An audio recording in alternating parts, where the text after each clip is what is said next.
आप सभी को नमस्कार। आज मैं आप सभी के समक्ष एक प्यारी सी छोटी सी कहानी लेकर आई हूँ। माँ।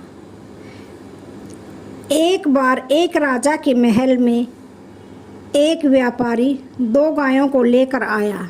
दोनों ही स्वस्थ, सुंदर व दिखने में लगभग एक जैसी थी।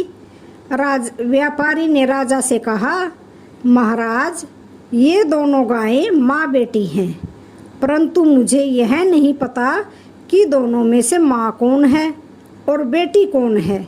मैं इसलिए नहीं जान पाया क्योंकि दोनों में कोई विशेष अंतर नहीं है।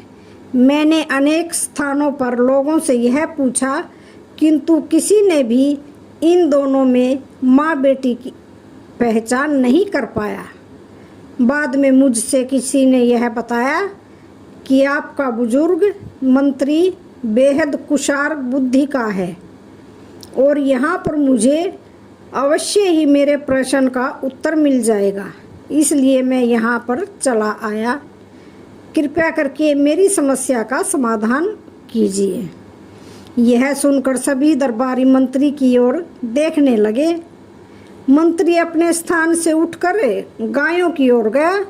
उसने दोनों का गहराई से निरीक्षण किया, किंतु वह भी नहीं पहचान पाया कि वास्तव में कौन माँ है और कौन बेटी है, क्योंकि वो दोनों ही एक जैसी लग रही थी।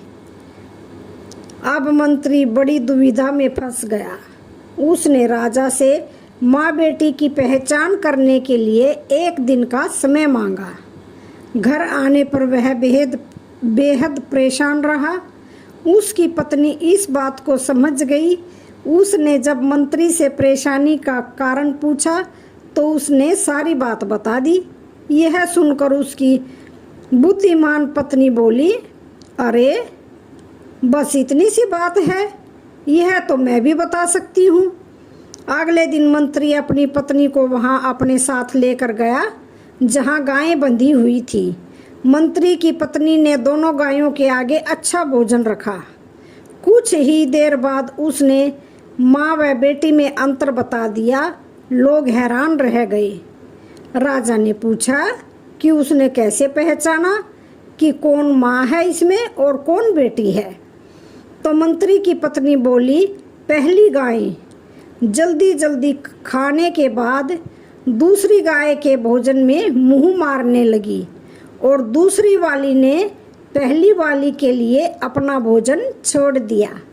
ऐसा केवल एक माँ ही कर सकती है, यानी दूसरी वाली माँ है। माँ ही अपने बच्चे के लिए भूखी रह सकती है।